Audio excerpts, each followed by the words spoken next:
तुम और हम आपस में लड़ जाएंगे तो पड़ोसी बड़े मजे लेंगे। ये दुनिया के लोग बड़ा अच्छा व्यवहार करते हैं मैया।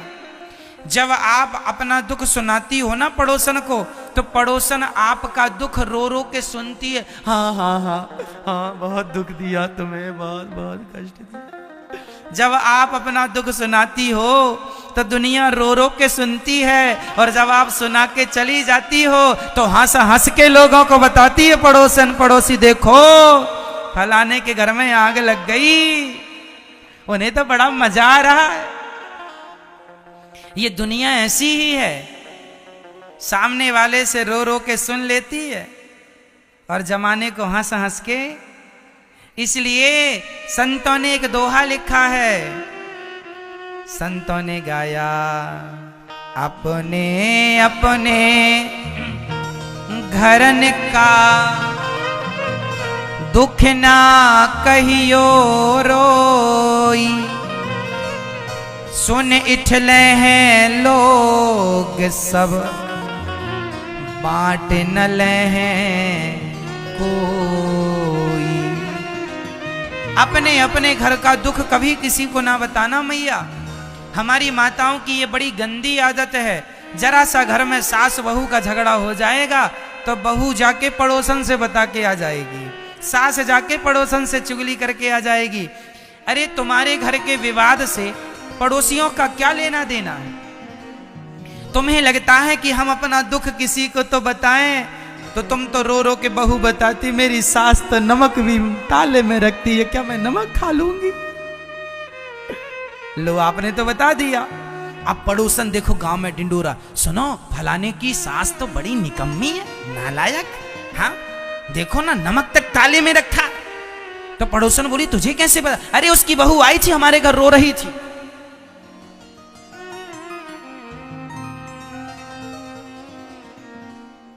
कह रही थी कि नमक तक ताले में रखा है बुढ़िया ने, मैं नमक खा जाऊंगी।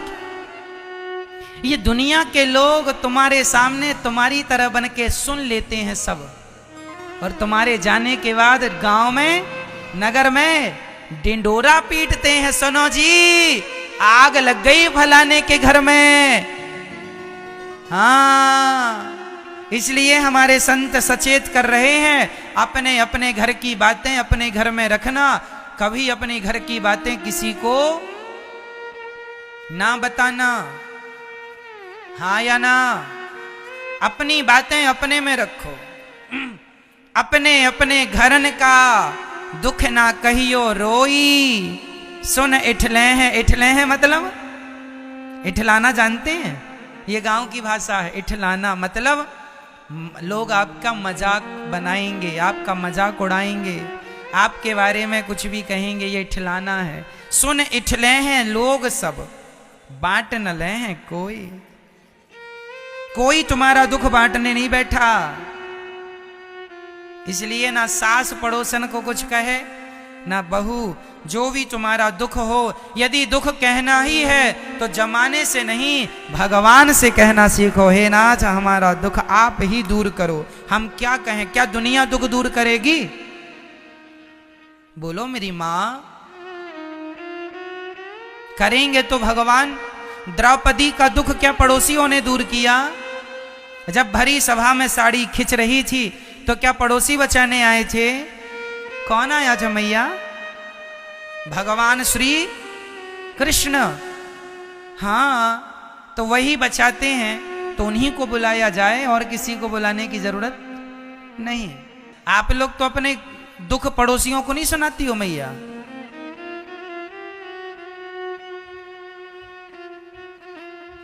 अच्छा, पड़ोसियों को तो ठीक है, रिश्तेदारों को भी ना सुनाया करो।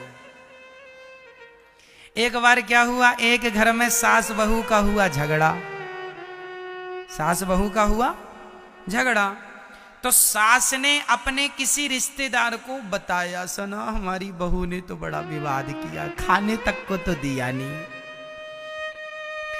तो उसने कह दिया अपने रिश्तेदार से, क्योंकि हमने बोला था पड़ोसियों को ना कहना। तो मैया बोली चलो महाराज जी ने रोका है तो पड़ोसियों को नहीं बताते, तो उसने रिश्तेदार को बता दिया। अच्छा, रिश्तेदार जो थे वो रिश्तेदारों ने तो सास की बात सुन ली, और वही रिश्तेदार बहू से भी मिले थे। तो फिर वो रिश्तेदारों ने बहू को फोन लगाया, अरे सुनो तुम्हारी सास का फोन आया था। अच्छा, सास आसपास तो नहीं है? नहीं नहीं, कोई नहीं, बताओ। हाँ, अकेले में बात करना? हाँ हाँ, अकेले ही है। तुम्हारी सास का फोन आया रहा, तुम खाना ना नहीं देती हो। अरे बुढ़िया को दिया तो सब था, खाती नहीं, खाती नहीं। सुनो तुम्हारे बारे में बड़ा गलत गलत बोल रही थी। हाँ, अब लो, और बहू के अभी आग भड़की थी, अब ज्वाला भड़क गई। अभी तो आग लगी थी, अब ज्वाला। इसलिए अच्छा, हमारी माताओं में